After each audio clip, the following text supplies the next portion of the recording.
Center, and I'm here today. We're going to do an interview of Bob Hill. Today is August the 15th, 2023. We're at the Bridge Street History Center at 319 East Bridge in Granbury, Texas.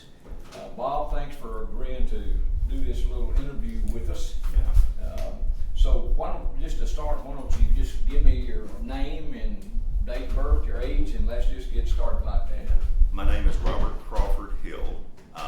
Was born November 24th, which happened to be Thanksgiving, of 1955 in Big Spring, Texas, in the Howard County Memorial Hospital in Big Spring.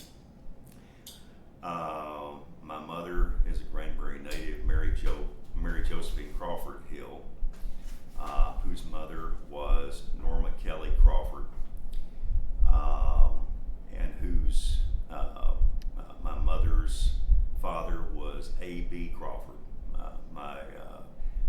My grandmother and grandfather owned at the time the Hood County News tablet. Yeah. Well, that's some really stuff I want to get into with you today.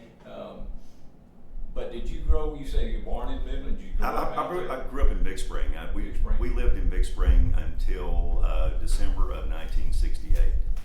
My father held different jobs at what was then called the Coston Petroleum Refinery in Big Spring.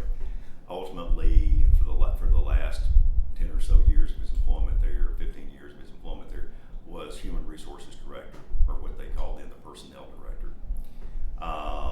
He'd spent over, 25, 27 years at Coston and decided that for whatever reason, homesickness on my mother's behalf or just wanting a change, something other than West Texas, we pulled up stakes and moved to Granbury, where my father became employed at First National Bank of Granbury, Texas, here on the square.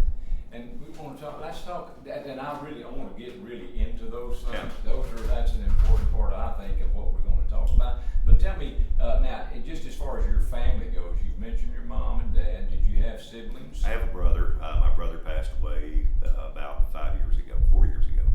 My brother Thomas Kelly Hill.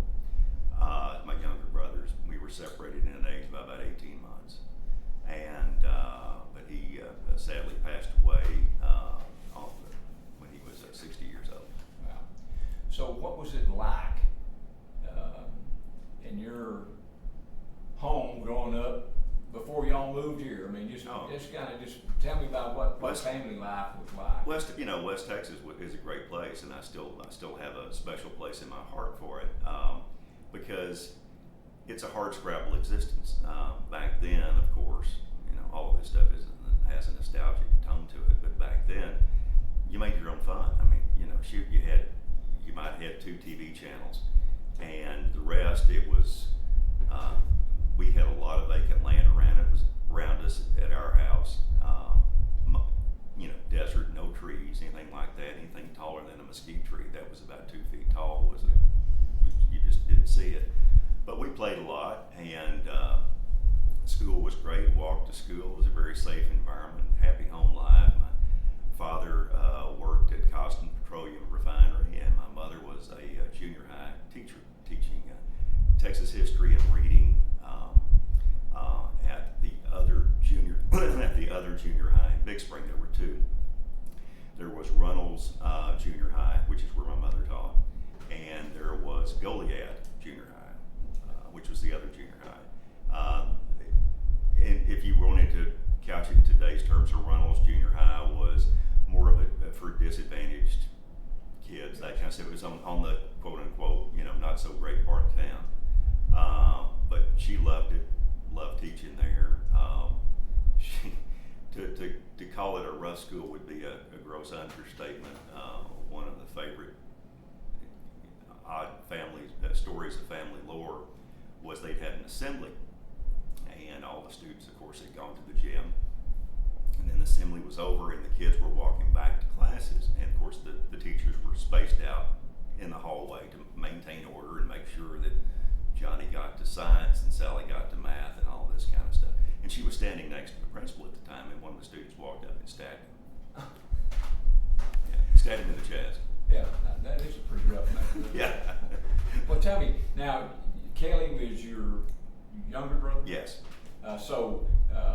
What did y'all do, like, your folks were from here, we're gonna talk about that, so what did y'all do on holidays? Did Right. y'all have- Always, Christmas by and large, we find a way to get to Granbury. It was about, back in those days, coming down 4.5 hour drive from Big Spring to here. It didn't take that long. But, we typically leave on a Friday afternoon after my father got off work, and we'd be in the car loaded up heading to Granbury at 5:30. But that's, we would, like Christmas, Easter, Thanksgivings, we had a family tradition where we would go quail hunting with some friends of ours in West Texas that had an enormous ranch. Yeah. And we would go hunting for blue quail out there and spend Thanksgiving all together. So was it a part of when you were growing up and coming back? Did you always come back and visit? Oh, yes. When y'all Yes, in West it was weighted more toward us coming here than my grandmother coming to us.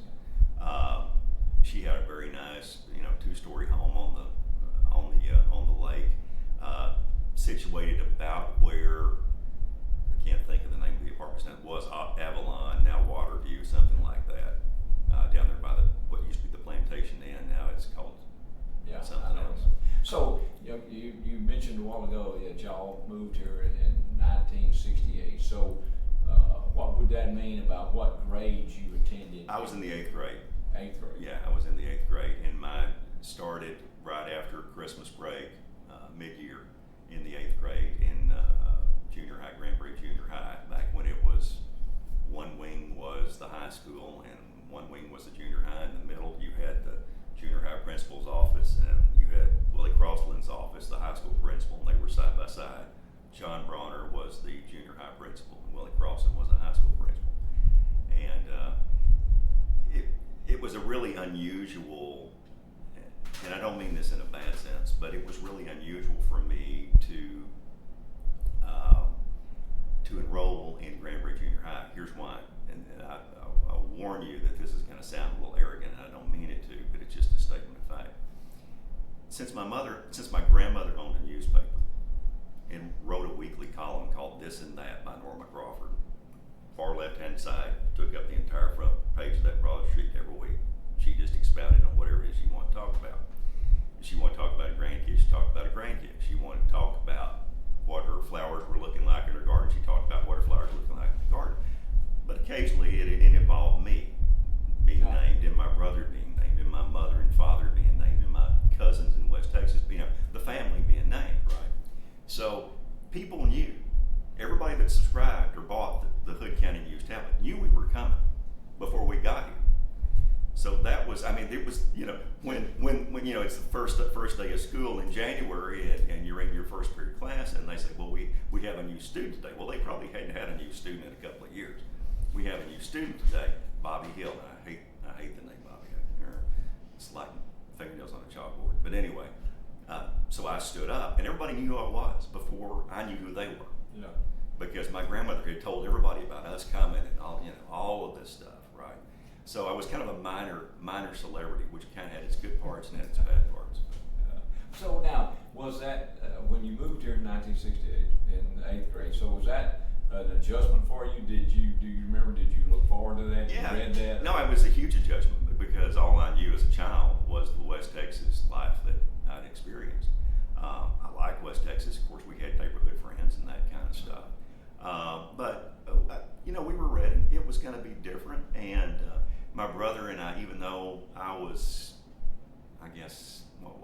16, was 13, even though it was kind of beyond the treehouse stage. The very first thing we did when we got to Granbury was build a treehouse because we never had a tree to put a house in. So that didn't have any trees. We didn't have any trees. So that was job one. Yeah. But yeah, no, we were excited about it, and my mother. When we first moved here, didn't have employment. She was in line to take the Texas history teacher's job. This woman was in her final semester of teaching at Granbury Junior High, and they'd already offered her the position that when this woman retired, you'll step in. That lady's name was Hughes, Mrs. Hughes. So go to right that, Right then, no. Right then, but she But the did next while fall she did. Yeah, she wound up teaching here. Right, And- yeah. Well, let's talk about, let's step back here just a minute, because I want to explore this. Your family, that's just, how did your family, you know, in the larger sense, how did they wind up in Granbury or in Hood County? How did that happen? Well, that's an interesting story, and it goes back to I guess my great grandmother, Mimi's Weifel, who was married to Henry's Weifel. But the bullet point on this is that my great grandmother was and her husband B.F. Kelly stood for Benjamin Franklin Kelly. My grandmother and grandfather, actually at the time, my grandfather, my maternal grandfather, great grandfather, Benjamin Franklin Kelly, was the postmaster in Eastland, Texas. Okay. He was married to my grandmother, Mimi. And what happened was, back in those days, and we're talking late 1800s, early 1900s, whenever a company would have a payroll, the payroll would come through the mail. Well, some bad guys decided one day that what they were going to do was hijack the payroll when it made it to the post office, and my great grandfather was killed in a robbery. So he was the postmaster. He was the postmaster in Eastland, and was killed in a robbery for a payroll that came in through the mail.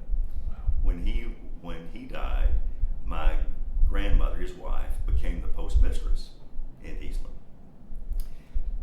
A few years later, I guess my grandmother at the time might have been 7, 8 years old, something like that. A few years later, there was a postmasters convention in Fort Worth, Texas. And my grandmother, Mimi, went to the postmasters convention, as one would do, in Big Spring, where the postmaster of Fort Worth, Henry's Weifel, met my grandmother, and they fell in love, and here I am. Wow. So so let's talk about that. So where did they married? So where did they They lived go? in Fort Worth. Fort Worth. They lived in a he was pretty well off. They lived in a very nice home in Pembroke, in Fort Worth, and I've got some pictures I could show you. But a very nice 2-story, home in a very nice section of Fort Worth, and they lived there for a long time. And I really don't know the catalyst that moved them from Fort Worth to Granbury. There were some enterprises that they were involved in. My great grandfather built and owned a cottonseed oil mill, which was just located near the railroad tracks, just north of where the old high school and junior high used to be, just about 100 yards, 200 yards north of there. So what are we talking about in just the time? What approximately? What The 30s. In fact, I've got something I can show you later that has the kind of the inauguration of this cottonseed oil mill. I think the date on it is 1932. It's still in the depths of the Depression, and they talk about how hard times are, and hope that when somebody reads this, that the Depression's gone and things are better. It's really interesting. So did they move here then? I mean, or were they still living in Fort Worth at the time? I think they were living in Granbury by that point. Okay. My grandmother married A.B. Crawford in I've got her marriage certificate somewhere, but probably he was in World War I, was wounded, decorated veteran, 1919, 1920, something like that. So was he from here? No, actually, he was from Sheridan, Wyoming. Okay. But he was a newspaper man. Sold ad space in the newspaper in Sheridan, and then worked his way down to Bartlesville, Oklahoma, kind of migrating kind of down this way. So how did they get into the newspaper business then? Here? They did here. What happened was Ashley Crockett owned the Hood County News. They came in. My grandmother and grandfather came in and established. And Granbury's a pretty robust business center. I mean, it's a county seat. And established a competitive newspaper called the Hood County Tablet. And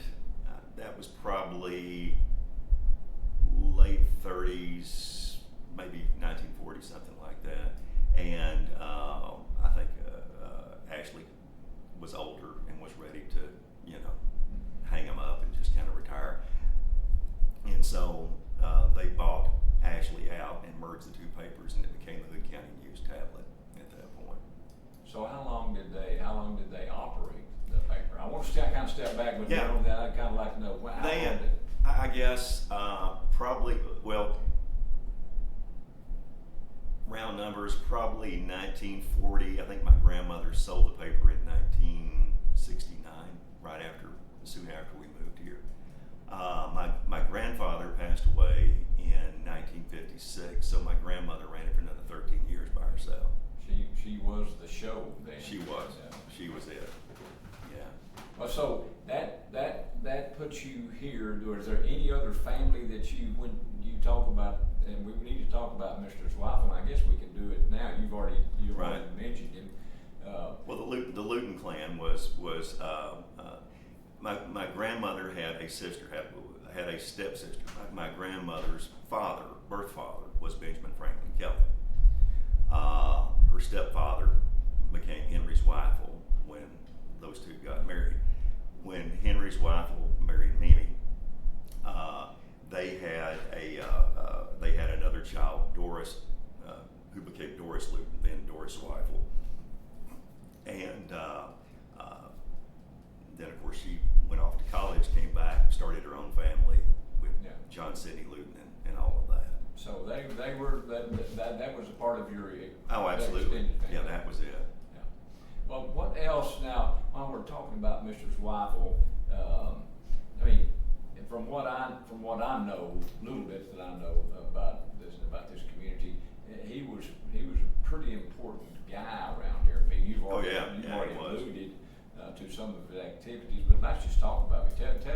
Tell me what you know about Mr. Zweifel. His political involvements, just other things that he. Oh did. yeah. Well, he was very active in the Republican Party.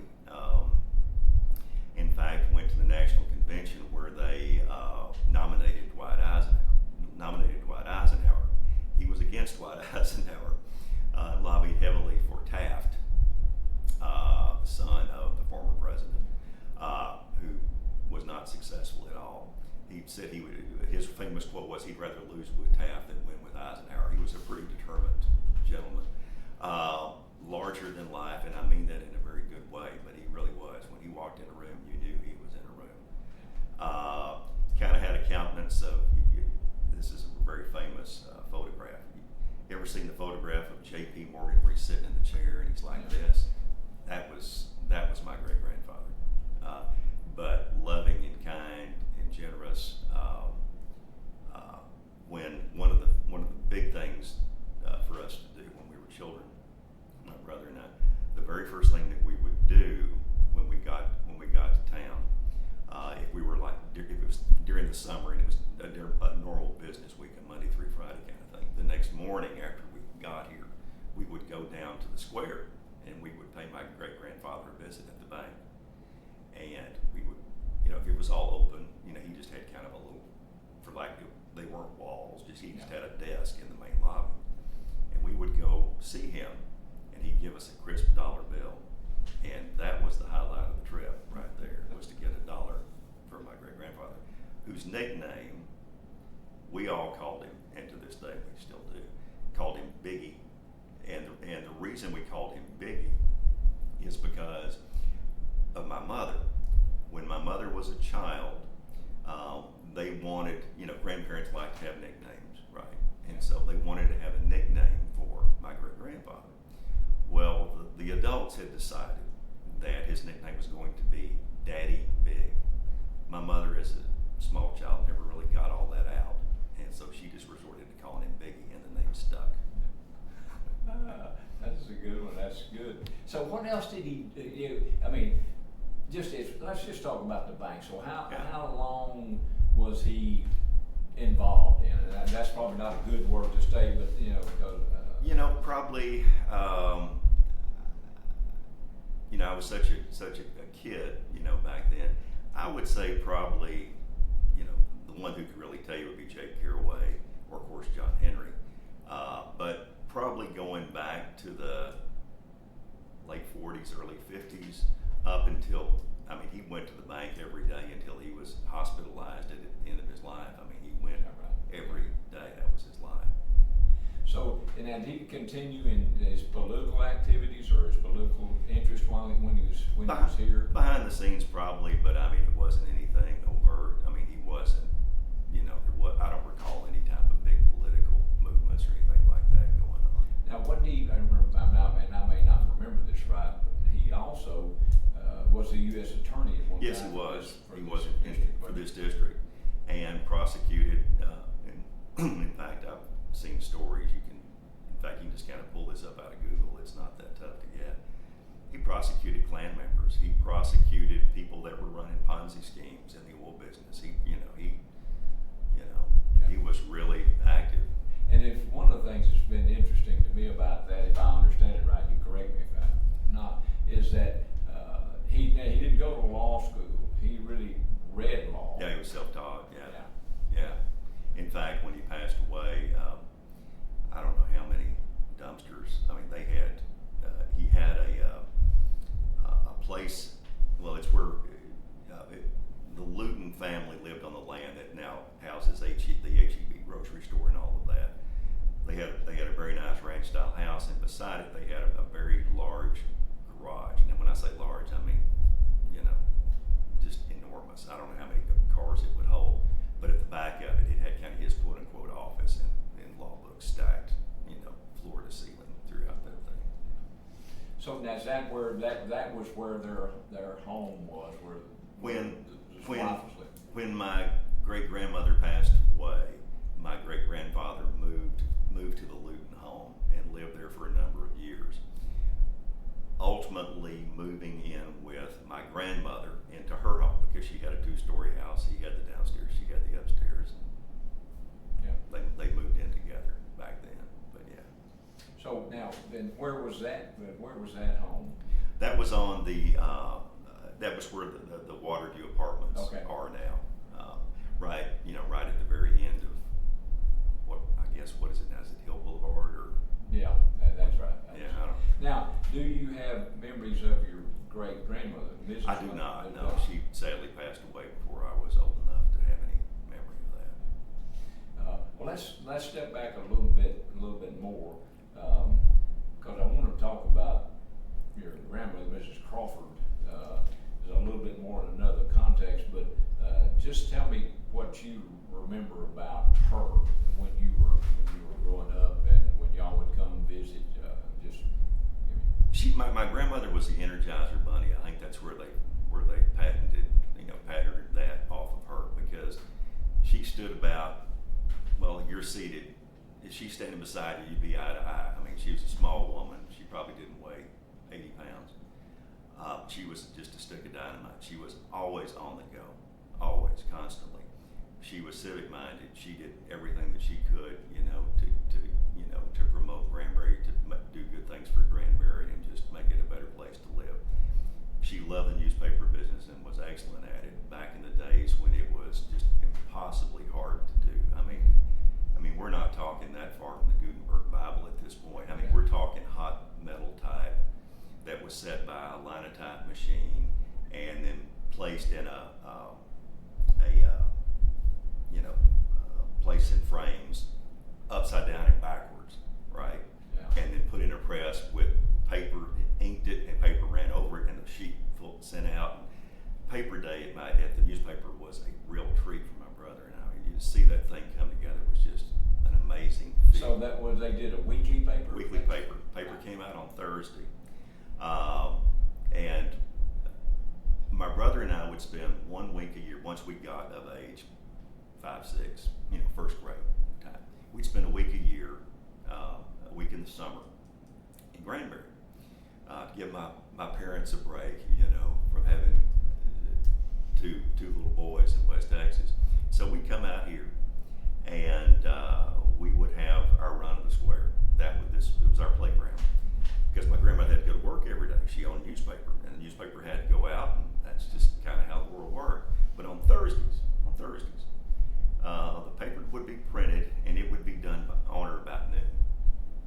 And right after noon, right after we had a hamburger over here at the corner cafe on the square, right across from that red bank building over there, or the Rexall drugstore, which is where the taco place is.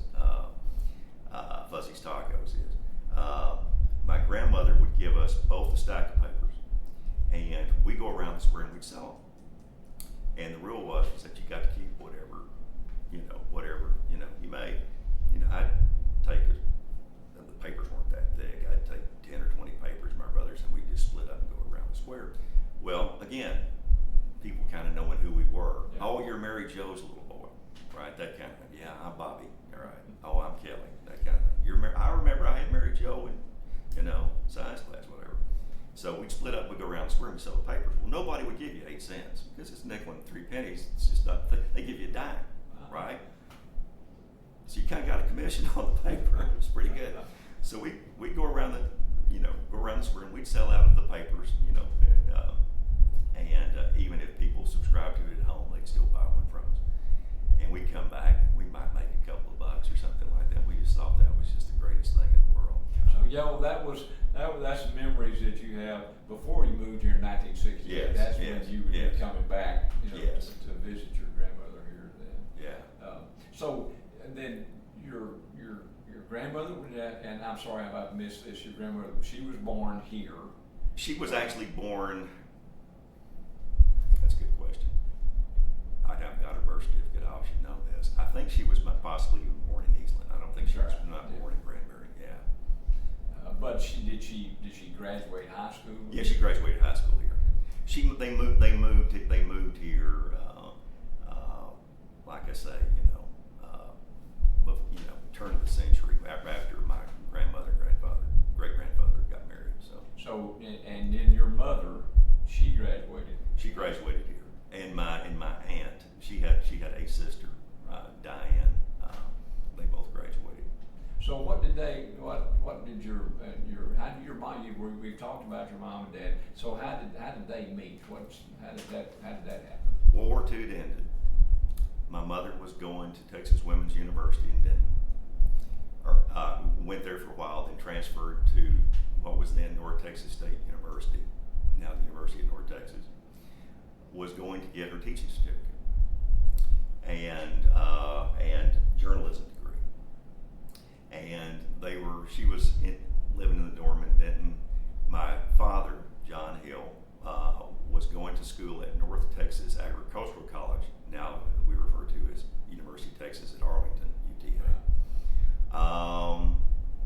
They met some kind of random setting, excuse me, and they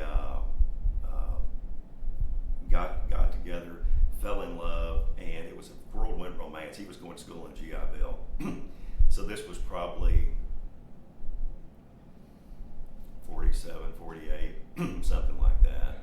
And they got together, and my mother always told the story, whether it had any truth to it or not. It's my mother's story. Was that they went out somewhere, and my father split a beer with her, and she thought that was the greatest thing in the world.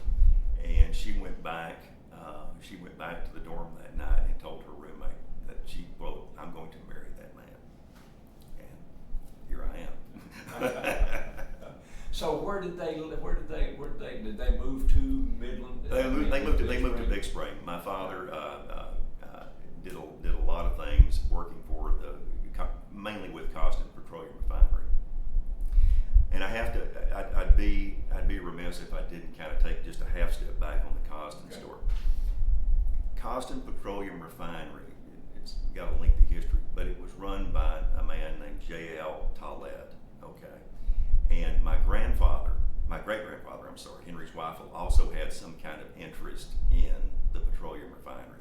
He was in the oil and gas business out in Brayford County, Breckenridge, that kind of thing, for a number of years. And I'm not really sure of the connection, but anyway, my father started out as a yield clerk at the petroleum refinery and kind of rose up through the ranks, like I was saying earlier. But yeah. And your mother taught school. And my mother taught school. So, that's I'm sorry, I didn't realize that background. So let's talk about you and your experience here and coming to 1968. You're in the 8th grade. Yeah. So did you ultimately graduate from high school here? So let's talk about what your what your years were like. Now, excuse me, now, Kelly what grade was he then? I guess I was 8, so Kelly was probably 6th grade. He was finishing up his 6th grade year, so he was in what we now call middle school, but then it was just still elementary. Right. Yeah. So, tell me what it was like, growing up and going to junior high school here in Granbury, and the years that you would have been doing that. Granbury at that point, of course, the lake didn't come in until the spring of '69. The dam had been constructed, but it hadn't. Right. We didn't have a lake, as it were, then. Granbury was Disney World. I mean, it was everything and more. This town square was a Monday through Friday enterprise. That was it. There wasn't anything that went on past 5 o'clock. There wasn't anything that went on before 8 o'clock. The county seat. It was the center of commerce. It's where people went to the bank. It's where people bought the groceries. It's where everything happened. But it was our playground, because what happened was, when we moved to Granbury in 1968, in the December of 1968, there was no housing. There wasn't such a thing as an apartment in Granbury. They didn't exist. There were a handful of rent houses, but those rent houses would be traded between people they rent before anybody knew they were available. Madeline Green, Shanley, lived in what we now call the Shanley house, right? Lived in that nice 2-story house over there. And she was a longtime family friend of my grandmother and my great-grandfather. They used to play vigorous games of canasta. I know that was a big deal. But anyway, so she had passed away within, say, maybe a month or so before we moved to Granbury. My parents were desperately looking for a place to live. We were going to build a house, but needed a place to live in the interim. And the Shanleys were in town to settle the estate. The Shanley brothers, they lived in St. Louis, were in town to settle the estate and clean out the house. And my mother and father got to talking to them, and they agreed to rent them the house for as long as they needed while we built our home. And so we lived in what now known as the Shanley house. It was 3 blocks from Square. It's on Travis, like 310 North Travis. Okay. And so to get to the square was just the easiest thing in the world. I mean, you walk the corner, you take a left, you're there, right? If you ride a bike, you're there in about 3 minutes. All right, it's pretty great. The sun would go down, it's 5 o'clock, all the businesses are locked, there's nobody in town.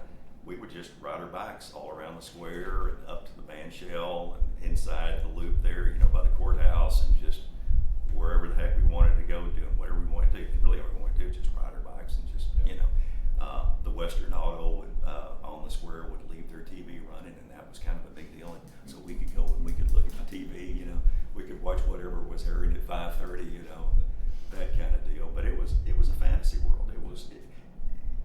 To say it was like Mayberry is not an exaggeration. Here's an anecdote that explains that. In the years that we lived in Big Spring, I said that we would leave Big Spring about 5:30 in the evening after my father would get off work. We'd stop midway at a restaurant in Merkel, Texas, a place called The Spot, I still remember it, and eat a hamburger, right? And then get back in the station wagon, and then we'd make it to Granbury. So we would put us in Granbury 10:30, something like that, which is late for a little kid. Yeah. But we're asleep in the back seat and everything. So we'd come into Granbury, we'd come through LaPan, and then we'd come into Granbury from that way. And we would come, the way to get to my grandmother's house was you came through the square, you went across the old iron bridge, you turned right, there on what I think is Hill Boulevard, Crawford Court, whatever that is, turn on that street, and then my grandmother's house was just about a quarter mile down the road. But you'd come through Granbury, say 10:30 at night, and I can't tell you how many times as we would come through and we would stop at the light, right, the stoplight, you would see the sheriff's deputy or the sheriff going door to door on the square, rattling the lock to make sure it was locked, and he went to every door on the square. That was the Granbury I grew up in. That was Mayberry. Yeah. So now you say say you ride your bicycles. Yeah. Would that be you and Kelly? Oh, yeah, yeah. And who would have been your friends in town then that would be, somebody that you either still know today or just somebody that really stands out in your memory? At that stage, we really didn't, and this is going to sound odd, but if you think about it, it's really not that odd. At that age, when we first moved to Granbury, for starters, we were the new kids, and we didn't really know anybody, so we were slowly making friends in our classes and stuff. But most of the kids rode the school bus into town. So there weren't really kids in our neighborhood, right? There wasn't like Sally next door or Jim across the street or Howard, around the block. There really weren't anybody because they all kind of lived out in the country and they'd come into town. We spent a lot of time making mischief around the Shanley house, shooting each other with BB guns and all the stuff that's kids don't try that at home. Bad idea. That kind of stuff. The library had just opened up in our front yard, which is right there in front of the Shanley house. We spent a lot of time in there with, lover books, that kind of stuff. But in terms of friends, the friends that we had were the kids that we played with in school and that kind of stuff. Yeah. So you're in the 8th grade. That means you're going after that first year. You went into the high school. Yeah.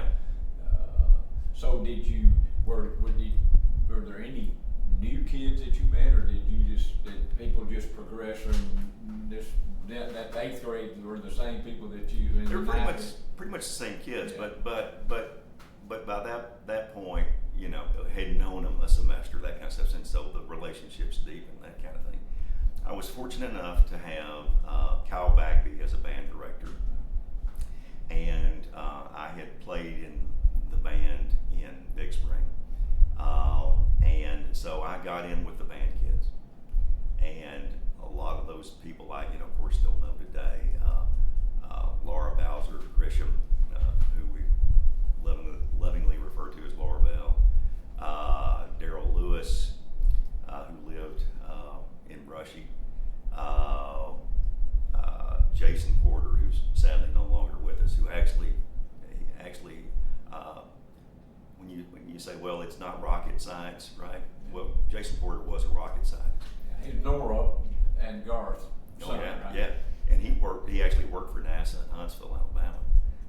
So y'all were friends. We're all friends. Yeah. James Maples, Joyce, now Burks Dorsey, who just lives up the street.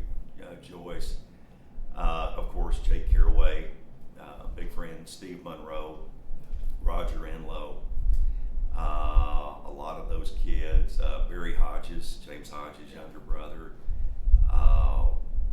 The list is, you knew everybody. I think my graduating class might have had 70 kids in it, maybe, something like that. Yeah. So you mentioned the band. You're involved in that, and I know, and I don't want to get ahead of myself here, but I know that you were also involved in the Opera House, and we'll get there. Yeah. So was there anything that you did in high school that really prepared you for that, or made you gravitate toward that? Was there anything that you did? Well, activities. The old story about having how one really good teacher can change your life. Yes. Patricia McPherson, tremendous woman, still is today. God bless her.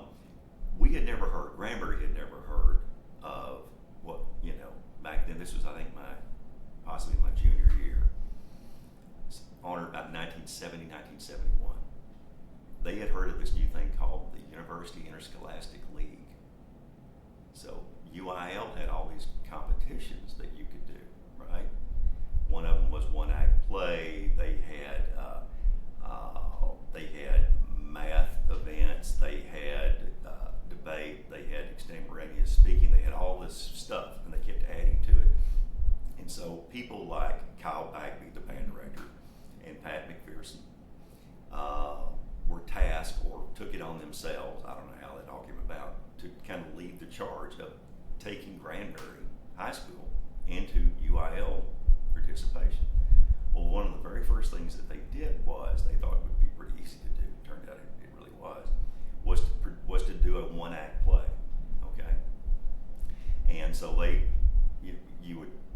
cast a one-act play. You would perform it, for the town, and then you would go to competition, right? And so the very first year that Granbury did UIL, they cast a one-act play, which for some unknown reason I was cast in. And the name of the play was called Once Upon a Playground. It's the most rudimentary, drama you've ever thought. Okay, it's basically a coming-of-age story for a bunch of kids, and it all happens on a playground. And it's like over and done, 45 minutes. Eat some more popcorn and go home. Thank you very much. A lot of fun. But we did it and we competed. We won. And did very well with it. Joyce Burks Dorsey was in it. I was in it. Eddie Hayworth was in it. Jake's current wife, at the time, Patty Durant, now Caraway. Patty Durant was in it. Let's see. It was a pretty large cast. So now, I'm sorry, but what year would that have been? Did you I want to say 19. So it would have been my junior year. So if you figured that, 17, like 71. Yeah. Okay. Something like that. But we actually won and got to go to regionals, which they had at North Texas State University. Got to compete and didn't do that well there, but we won. We won our district, I guess, is what you're saying. Well, now I want to explore your relationship with the Opera House. We hadn't really got to that point yet. But before we do that, tell me now. So we're going to come back to this subject. But tell me, you're in high school. So you graduated from high school in Granbury. So what year did you graduate? 1973, the spring, May of 1973. Okay. And then that fall went to Tarleton State University. Let me ask you this. I'm going to inject this. I don't want to lose the Tarleton. Yeah. But what was the attitude in your parents' home? I mean, about going to college or continue your education. That's something that you assumed to do. Yeah, it was just understood. It was just understood. Yeah. Went to Tarleton, lived in the dormitory. Tarleton might have had 2,200 students in the entire campus at the time, and it was a great experience. I went to Tarleton for 2 years studying journalism. Tarleton did not have a journalism degree program. My professor at Tarleton, my journalism professor at Tarleton, and my counselor on campus was the journalism professor, head of the journalism department, the only journalism professor, guy by the name of Tom Schuford, which has a connection in all of this. It's weird how all of this, the threads that bind all these things together. Tom Schuford was the son of, I can't think of the other, was the son of another Schuford, all right. I can't think of his name now, it escapes me, who was the head of the journalism department at North Texas State, who had, as a student, and had counseled my mother. So, excuse me a second, I'm sorry about this. That's actually John Henry. That's like him. Yeah. So that's how that all came about. I got to know Schuford very well at Tarleton State, and at the time I was wrapping up my career at Tarleton because there weren't any other journalism classes to take. He was moving to the University of Texas at Arlington, and so he got there. I got to talking to him about that, and I transferred my junior year and went and finished my degree at UTA. So that's what your degree was in? Mass communications Okay. journalism. Yeah. So, what did you do after that? After you graduated? Starved. Well, you find I always wanted to be a newspaper man because of my grandmother. Right? I mean, that's kind of you have printer's ink in your veins. Loved it, but found out real fast that you can starve to death real quick being in the newspaper business. I graduated Tarleton, or graduated UTA in 1977, and got a job. I got a job as assistant editor of the Steeple Empire Tribune in Steeple, right there. At the time, it was located on the square, and so I went to work there, and I didn't stay there very long. The pay was just abysmal. The hours were worse. I loved every minute of it, covering everything from city council to murder trials. I really had a blast doing it. But a friend of mine who was in the communications and development department, or was head of communications and development at Tarleton State, met a man by the name of J. Lewis Evans, who ran for state representative at one point. But anyway, J. Lewis had seen what I was doing on the newspaper. He was reading me, every day in the paper and all this kind of stuff. He needed help, and he tapped me to come to Tarleton. And I think I got a raise of maybe $100 a month or something like that. It wasn't much of anything, but to me it was a lot of money at the time. Went to work for Tarleton for right about a year. And of course, Tarleton is a part of the Texas A&M University system. And at that point, there was a real effort. Everybody's getting calls. This is not the way you do this, right? That's right. At that point, there was a system-wide effort to link all of the different campuses together and have at least meetings periodically to where everybody could come together. They'd share ideas, best practices, this kind of stuff, right? So there was a real need or a move afoot to do all that, generated out of Texas A&M. All right, they wanted to kind of start linking and having more influence in these far-flung campuses, Moody down in Galveston, Texas A&M Commerce, all of these places that are so far-flung. And so they started doing that kind of stuff, and so they got to know kind of what the different talents were at the different universities. And I liken this to like being, Tarleton was a great place, still is a great place, love it. But I liken it to being a minor league ball player and being called up to the show, right? Texas A&M's the show. That's the big leagues. Yeah. I mean, if you're working in university communications, they don't really get much bigger than that. Yeah. And I got tapped, and I'm not ashamed to admit this, but this will just show you, what money does. I was making $7,200 a year working for Tarleton, and that included nights, weekends, going to away games. I was probably working 60 hours a week, easy. During football season, basketball season, I'd go on the road. I mean, your day never ended until your last story was filed. It was just that, just how it worked.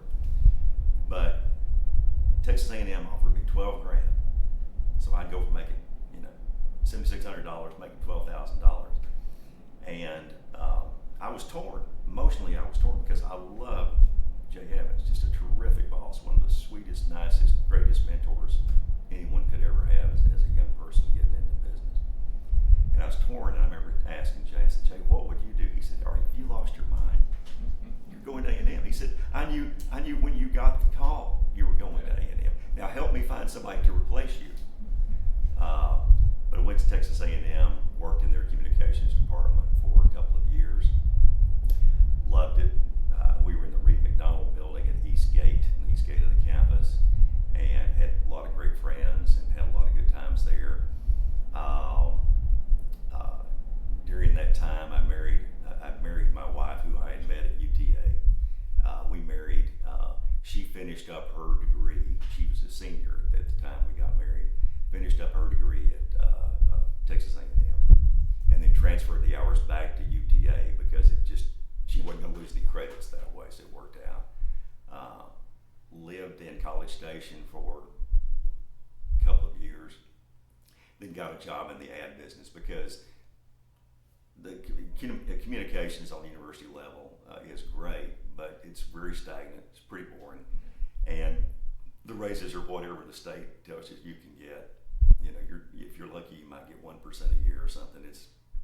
You're not really going to just knock it out of the park. I wanted better things, and we had ties back here, so I sent out a lot of feelers and finally was able to land an interview and ultimately a job at an ad agency in downtown Fort Worth, and then took off from there. But yeah, that was a lot of fun. That's interesting. So we're still going back. Right. We're going to go back to the Opera House. But where do you and your wife live today?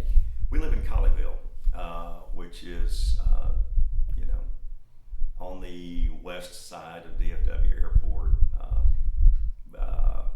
down about 20,000 people. So y'all been married for? We've you get me in trouble. We've been married for 45 years, be 46 years. Yeah, in May. Y'all have children? We have a child whose name is Cole, and Cole and his wife Chelsea live in Malvern, New York, on Long Island, and we have a grandson who's the pride of our lives, who's 19 months old, and his name is Orson James. So Cole, Chelsea, and Orson James. Yeah. Well, we'll get off on an interesting rabbit trail if we're not careful. What I want to do now, you and I have talked, and I've told you that what we're doing here at the History Center, we have what we call a Renaissance Committee. And we've looked at the history of Granbury and Hood County, and want to look at more into really for us the period on the square, the Renaissance on the square. And what I want to do now is just talk to you about we've recently talked about this kind of as we lead into this, and we talked about, well, when did the Renaissance begin on the square? And Mary Saltarelli, whom you know, Right. Mary says that began when your grandmother led the charge to restore the hood, I mean the steeple of the courthouse. On the courthouse. Yeah. So what I'd like to do is really talk about what your recollection is, what your involvements were during this kind of a Renaissance period in Granbury and in Hood County. So I would ask you first of all, what do you remember about that event? Do you know about your grandmother leading that charge? She always did. I mean, she was always leading the charge for something. That just happened to be one of her many projects. I remember being here when they took the steeple off of the courthouse, and they set it down in the middle of the square. I mean, let me ask. So, what grade would you have been in? That would have been in 1969. Would that have been correct? Maybe just a little bit earlier, because I think it was probably before the lake came in. Okay. So it could have been 67, 66, in there somewhere, something like that. But yeah, she was always leading the charge for stuff like that, and that was one thing. Another thing though that she did, and that we still benefit from it, albeit in a different way. We benefit from the lights on the square at Christmas. That was my grandmother's big idea. Is that right? Yeah, she wanted to do something like that, and I think she did it. They did it at one point. They caught fire. I mean, it was not an easy transition into that, but they were able to figure that out. But they were also able to restore the courthouse too. Yes. I mean, that was a successful thing. Very successful. And so you remember the steeple there being on I remember seeing it on the square. We had, in fact, it's one of those things that's consigned to history. But at one point, we had a piece of one of the beams from that steeple. My father had fished it out of the dumpster or something like that, but just as a memento. But it had square nails. I mean, it was pretty cool. Well, now what else about that period? I know let's just go ahead. Let's talk about the Opera House. Yeah. Okay. Now we call it they call it back then. We have materials of the grand reopening of the Opera House. That was on June 19th, 1975. Right. So in the lead up to that, what was your involvement? Joanne needed willing laborers who would do it for nothing. Can't blame her; she didn't have any money; she didn't have a budget. But she, and I don't know how these two people got together, but Mary Jane Mingus, who was the drama professor at Tarleton State, connected in some form or fashion, and maybe Joanne may have just reached out to her, but the two of them, for whatever reason, got together. And Mary Jane Mingus found a way for Tarleton to play a role in the Opera House. Joanne, if you go back and look at her history, had a long-running history of summer stock theater at the Cooperstown Theater in New York. Doing, putting on productions during the summer, that kind of stuff. Well, Mary, she kind of took that basic business model, that summer stock model, and applied it to Tarleton State. The hook was that if you were chosen to work at the Opera House, basically just you sign a lifetime contract kind of deal. If you were willing to go to work at the Opera House for that summer, be in their summer stock, just be a utility player, do whatever it is they ask you to do, then you would be enrolled in Tarleton, and you could get upwards of, I want to say 6 semester hours a semester in the summer, so 2 semesters, right? I'm sorry, one semester during the summer. But you could get six hours of paid tuition. It didn't cost you anything, but you'd be enrolled in the theater program at Tarleton academically, and those credits would go on your transcript. At the time I thought, well, I want a minor in German. Don't ask me why. I thought I did. Turned out 12th century German literature was my Waterloo. But Mary Jane was a great friend. I'd done some productions at Tarleton with her, and so she said, "Look, we're going to round up anybody that wants to audition for the Opera House. Joanne's going to be coming through. Make it up Thursday evening at 7 o'clock. Be here. Have a little something prepared." Fine.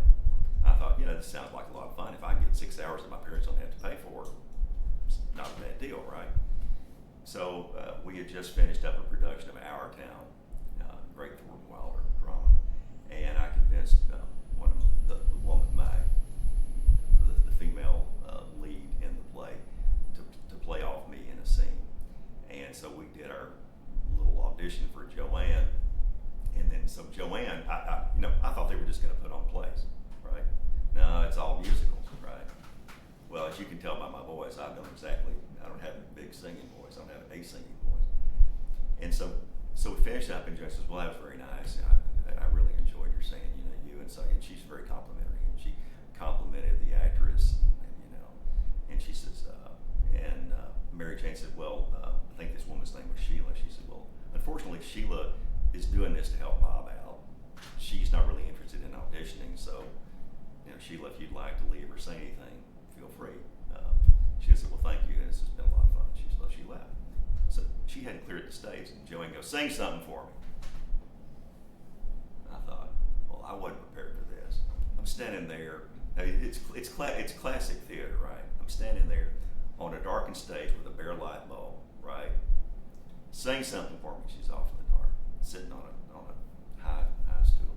"Sing something for me." The only thing I could think of at the time, I was a big fan of what we referred to then as progressive country, Waylon Jennings.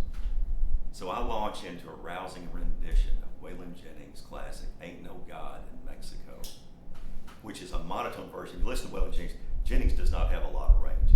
He sings about like I'm talking right now. There are no highs or no lows. It's just Waylon being Waylon, which is great for Waylon, not so great for me. So I sang a verse of that, and she says, "Thank you," out in the distance. "Thank you." I thought, I'm going home for the summer. She goes, "You're a real Johnny One Note, aren't you?" I said, "Yes, ma'am." She says, "You'll be all right, kid. We'll find a place for you." And so that was my audition into the Granbury Opera House. And so a lot of the kids at Tarleton in the Tarleton Theater Department, David Perez, myself, of course, Mary Jane led the charge. I can't think of Janine Caraway, who did costumes, Linda Snelson, who did a lot of theater stuff, she was in it. There were probably David Riggins was in it too. Shannon Wilson was in it. So there were probably 6, 8, 10, or Kathy Flint, now Wilter Derling, Kathy Flint was in it. So, and Rosa Cuellar, who was a young Hispanic woman who was a paraplegic, was our stage manager. So there were a bunch of kids that came from Carlton. So what season would that have been for the Opera House? Well, that was opening. That was the opening. Everybody I just talked to, I just said had a hand in opening night of 1975. Okay. So now, in that opening season, how many that 1970? How many plays were? There were 4. Okay. We opened with Golden Hills. The next play was why am I drawing a blank? The next play was Charlie's Aunt, which is a great classic George Abbott musical comedy. That film version had Jack Benny in the lead. The stage version was Ray Bolger. We did Gold in the Hills. We did Charlie's Aunt. The next one was a cabaret show, which pretty much featured Joanne, called Pursuit of Happiness. The reason it was called Pursuit of Happiness was because she had purchased the rights and the play to a play by the same name. But when Joanne got the scripts, she thought it was boring, so she didn't like it. It's one of those things where it's really cute and clever, but you would work all one act for one big laugh. And Joanne said, this isn't going to work for this crowd. So she killed the play Pursuit of Happiness and put on the review Pursuit of Happiness, which was basically just a bunch of different sketches and a couple of Joanne's old nightclub routine thrown in there. And then the last show of the season, I think closed us out, was a chestnut that did very well for Carol Burnett, called Once Upon a Mattress, which is the Princess and the Pea story, which is classic and really, really funny, and the music's great. It's really fast moving and that kind of deal. I appeared in Gold in the Hills as a private detective, Slade. I appeared in the chorus of Charlie's Aunt. I have one line, which I recall to this day. It was, I want to give this the full measure. Wickham hasn't arrived. That was my line. The rest of the time I sang chorus. I did not appear in Pursuit of Happiness, and I didn't. And I was in Once Upon a Mattress. Didn't have a speaking part. I just sang chorus. But in the middle of all of that, while I was doing those things, I was also doing public relations for the Opera House. I mean, that was my calling. That ultimately, I wasn't ever going to be an actor. I was going to be a PR man, and so that's what I did. And for me to, am I going? No, am I keeping on no, track? no. All right. For me to do this stuff, Joanne knew of my journalistic, area and stuff. I was going to do PR for the Opera House, and she had some friends from Cooperstown, from the Summer Stock Theater up there. Some 2 elderly women who I say elderly, probably my age now, but when you're 19, 18, everybody's elderly. Came down and they kind of showed me the ropes of what they thought we needed to do, just to kind of pick the low-hanging fruit of PR in this market. I went to kind of school on them, and they taught me some of the ropes. And then for that summer, I appeared in shows, and instead of working on scenery and that kind of stuff, when they went to workshop, I went to my typewriter and banged stuff out, and play stories in the Star Telegram, and that kind of deal. I wasn't aware of that. So let me ask you this about that season, that first season. Do you remember the opening night? I mean, the event. Well, tell me about that. I mean, I know that was a big deal. I've seen pictures of it, but just tell me about that. Tell me about that. Probably the biggest. I'm sure there have been bigger nights since then. But in terms of kicking things off and bringing Granbury into kind of, for me anyway, you talk about the Renaissance. Okay.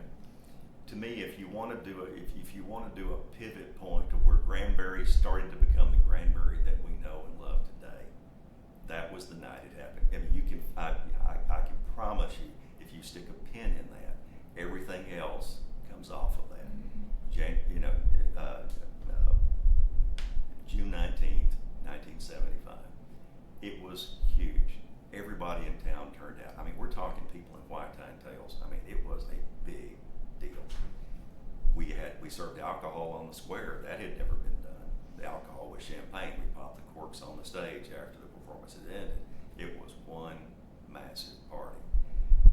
We were all very nervous because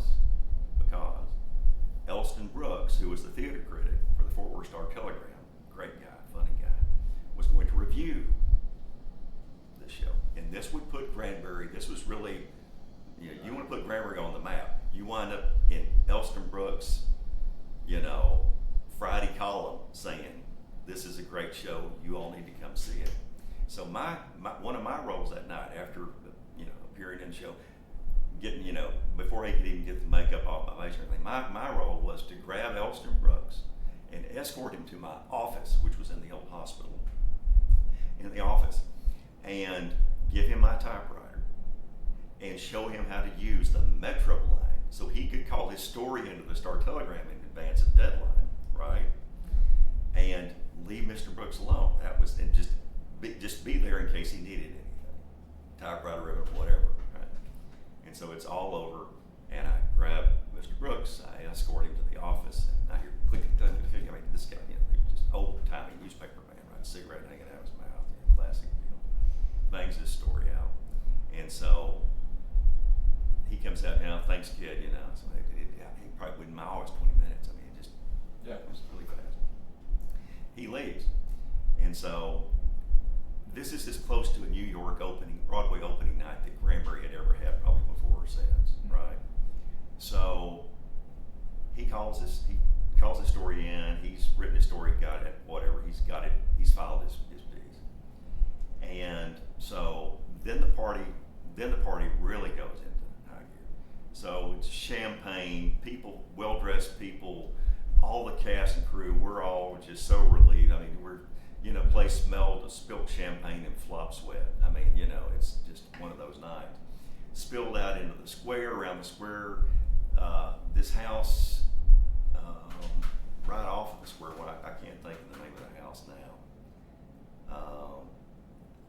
Gosh, I can see the woman.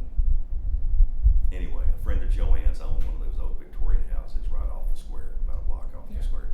Spilled in over to her house, up and down Bridge Street. I remember having a lively conversation. In fact, his apartment's just right up here, with Bob Ware, who was the former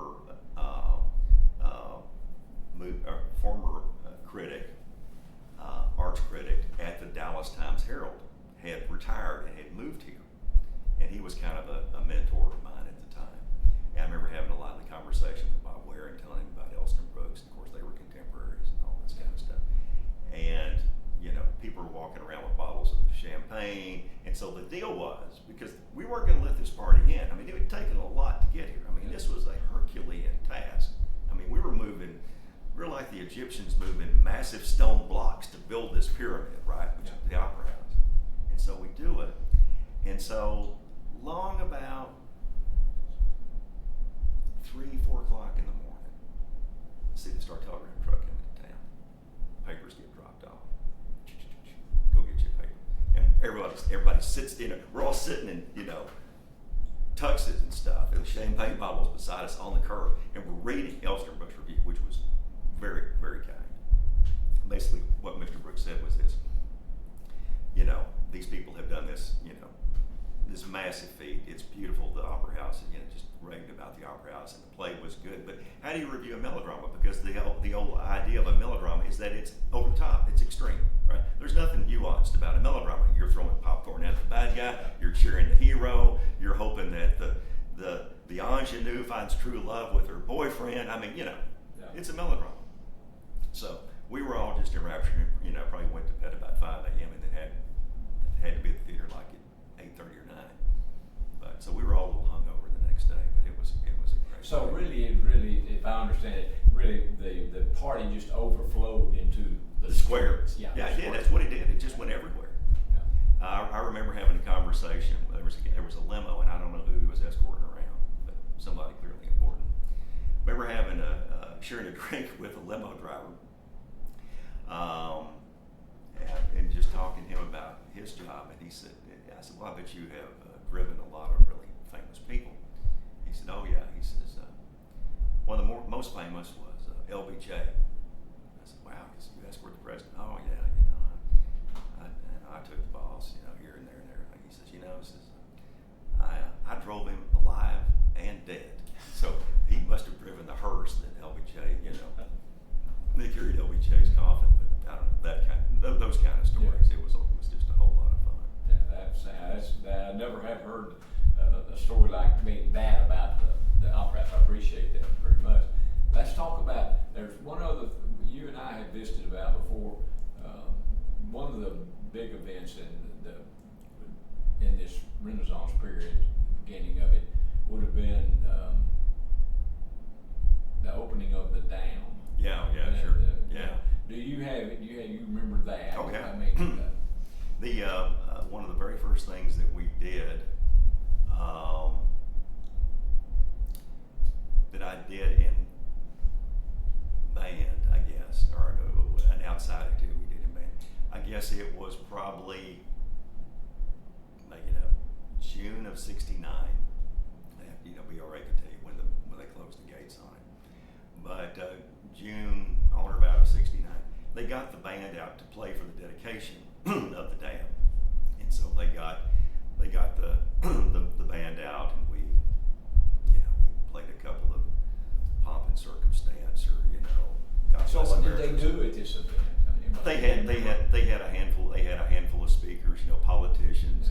Yeah. Jim Wright might have even been here at the time, his local congressman, and local politicians. Everybody took credit for what a wonderful idea it was, as politicians are wont to do. But my grandfather, AB, had been a state senator years ago, and had always kind of encouraged and always argued that Granbury needed a dam on the chain of the Brazos. But it finally came about. We played for it, and then so it's over, and the decision was made to close the gates of the dam and to start impounding water. Right.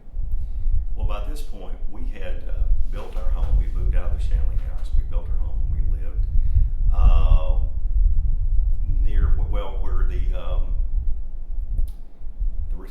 retirement home is, just to the west of Stonegate and back over there. Right. All right. We had a ranch house over there. But my father, real handy man, wanted to build a dock, wanted to have a boat dock. And so he got a friend of his, live in West Texas, brought us some excess telephone poles that he had, some creosote, really good telephone poles. And so they planted those in the ground, and then they crossed them, with treated 2x4s, and built this dock for us. I remember my father hammering the last plank in our dock as the water started to come up to the first pole at the end of it. Wow. And we watched water in the lake rise at the rate of, I want to say maybe 2 inches an hour. I mean, it came up fast. That's a lot of water. And so we watched the lake fill up, and then of course all the brush and everything that had not been burned or taken away just floated down the lake and the river. But yeah. What about the old square? I mean, when I say that, when you talking Right. growing up, and were there places on the square that you miss? Oh yeah. From today, from what it is today. So Yeah. what would that be? Well, things like, and these are things that may come back at some point, because it's one of those things that I don't know. Every shopping district has to have like an anchor, that kind of thing. Well, for Granbury, we've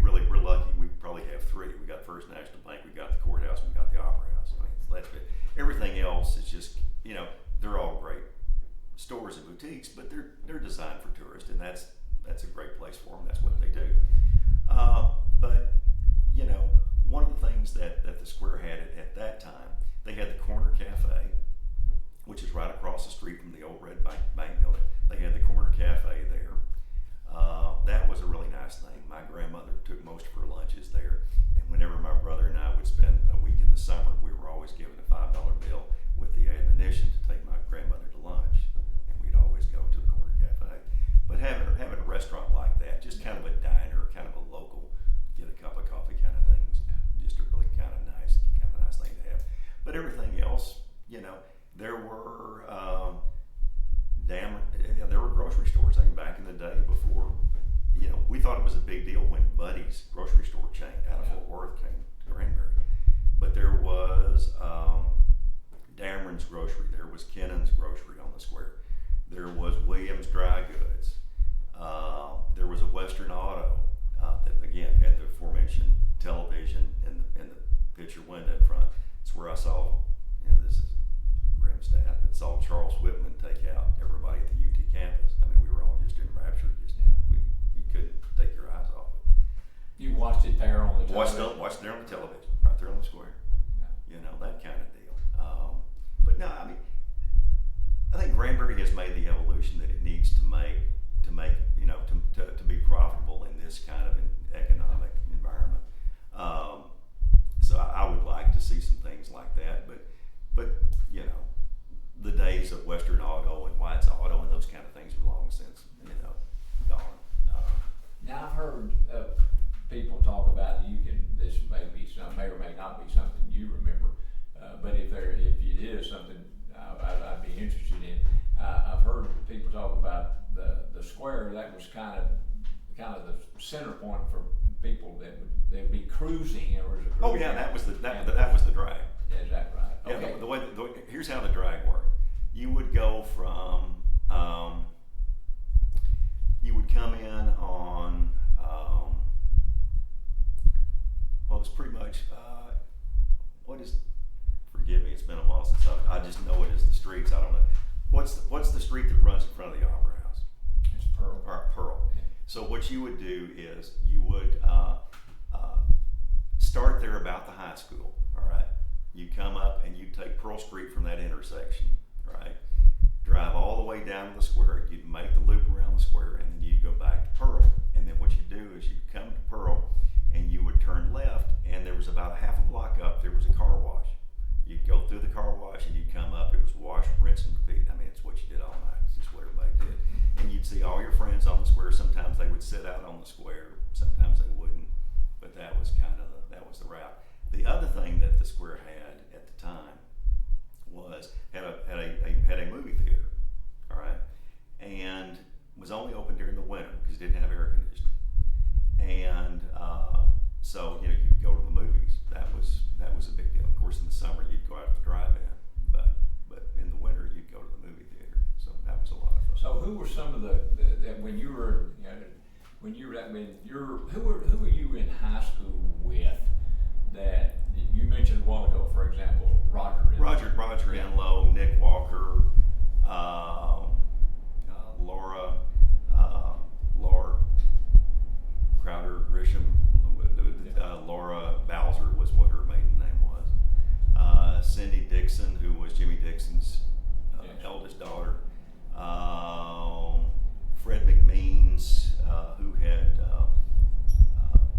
was an Army brat. His father was stationed at then Carswell Air Force Base. They lived out around De Cordova.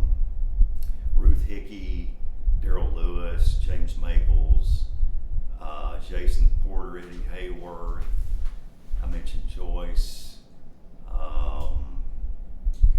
So who were some of your cruising buddies? I mean, you say y'all would cruise the drag. Yeah. Do you remember who do you remember specifically, if anybody? Several wasted nights with Jake Caraway, Steve Monroe, Jim Burke's a big friend of mine. Sadly gone all too soon.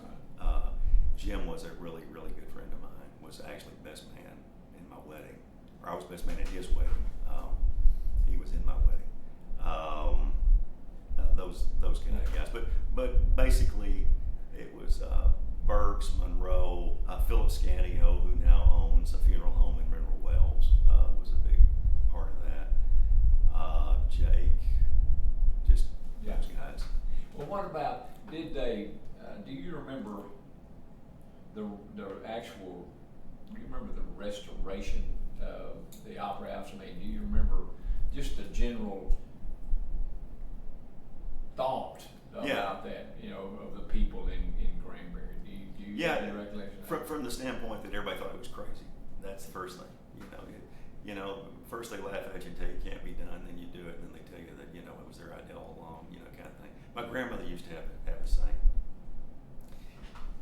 Long about the time that before the lake came in, Granbury was starting to get a little bit of popularity, and people would, you know, day trip it and that kind of thing.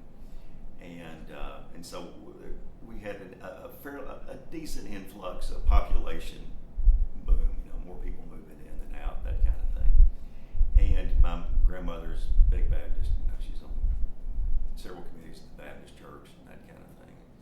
And people would remark, you know, about something needed to be changed in Granbury. And my grandmother's patented statement was, "Well, we've just been holding it together until you could get here." So she was nonplussed by a lot of things. What was her opinion about the restoration of the Opera House? Well, she thought it was great. I mean, you know, anything that was better for Granbury, she was all for it. And this hasn't been discussed, but just as a kind of a pivot point, the other thing that kind of helped Granbury, that helped Granbury greatly, the reason we have a bypass is because my grandmother sold the land to TxDOT to have it. It cut through her property. Yeah.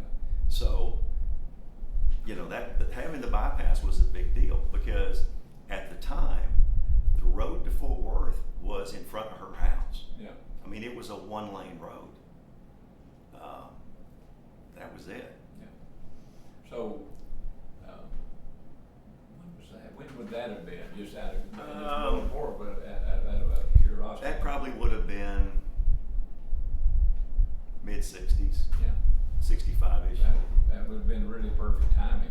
Yeah, because they knew the lake was coming. That was all. TxDOT was getting ready for, you know, what they knew was going to come. Do you remember what the attitude was, just overall, or if there was an overall attitude about the dam itself? I mean, were people for that, or were they against it? Yeah, I think, well, a lot of people were for it. There were some that were against it because, you know, I mean, think about what happens whenever you have something like that. You're going to lose some family farms. Right. You're going to lose some very rich farmland. You're going to lose some great grazing pasture. You're also going to lose the sense of what a river is. I mean, this is a part of the Brazos River, but it's no longer the Brazos River. I mean, the Brazos River, you see it when it comes out of here. It's just a snake. It's just a very thin tributary, you know, and it just kind of wound its way through here. I mean, you can still see the old channel, you know, out there. But yeah, so I think some people were nostalgic for losing that. John Graves said it best in Goodbye to a River. I mean, a terrific book. But yeah, there were some people that were not, or were less than thrilled for that to happen. Well, Bob, anything else that you just want to generally say about that era, about the Renaissance era, or any other thing just about Granbury that we hadn't covered that you had anticipated that we would? I'll end on an Opera House anecdote that Okay. I think you'll think is funny, but it just shows you how what we talked about was the height of the Opera House. I mean, opening night, the sun never shined brighter. There was nothing ever better than that. Okay, so let's fast forward. All right, let's just kind of go with this. So this is Joanne's vision, right? And it all works out great, and the summer is over, right? And summer's over. We get into fall. Joanne tried to book acts in there and try to keep the momentum going differently. But you'd have a music act, you'd have a country and western act, you'd have a magician, you'd have stuff. And it was kind of hit or miss. But again, seasons change, and we get around to the start of the next year, and it's May again. We've got a whole new cast and crew. We've got a brand new slate of productions we're going to do. And boy, last summer was great, kids. Futures never look brighter. We're going to do it. All right, everybody's jazzed for this deal. So we do the first play, which is another melodrama, because melodramas work. It's called Dirty Work at the Crossroads, which my friend Dixie Howarth Ernst, who lives in New South Wales of all places, was the female lead in it. She was really, really funny. that, and we're packing them in, and we're thinking, all right, guys, we're going to the next one. And the next one was a play called Carnival. All right. You ever heard the song "Love Makes the World Go Round"? Love makes the world go round, right? Well, that's the center song in Carnival. Basically, it's a story of a tortured, carnival guy and an ingenue and blah blah blah blah blah. All right. Cast is enormous. I mean, we had everybody that was in the company plus probably another 20 people. I mean, we filled up that stage with people because it's a carnival. They're setting up carnival. There's all kinds of stuff going on. It's huge, huge. We have opening night. Opening night goes well, and then the bottom drops out. I mean, it drops out. Ticket sales just start going toward terra firma. Okay, and there were times to where we'd have more in the cast than we'd have in the theater. I mean, it was grim. Now, I wasn't in Carnival. I was still doing public relations for the theater. So one day, one Saturday, I walked by the box office at just about curtain. That curtain probably went up at 7. This was probably 6:45. Mary Kate Durham was the box office manager, and her daughter Kay worked in the box office with her. Well, they had stepped out. They had stepped out to do something, or maybe they just had nothing to do, and they were just out twiddling their thumbs. But Joanne was in the box office. So as I'm walking by, I hear the phone ring. Joanne picks it up. Granbury Opera House. She goes, How many? 6, huh? 6. Let me check. Yes, ma'am. I'm confident we could accommodate you. In fact, I'll tell you what I'm going to do right now. I'm going to give you the very best seats we have in the house. Oh no, my pleasure. I'm very happy to do that. When does the curtain go up? Big pause. She says, well, when do you think you can get here? Quick. And they showed up, 30 minutes later, whatever. But that's what year 2 was like.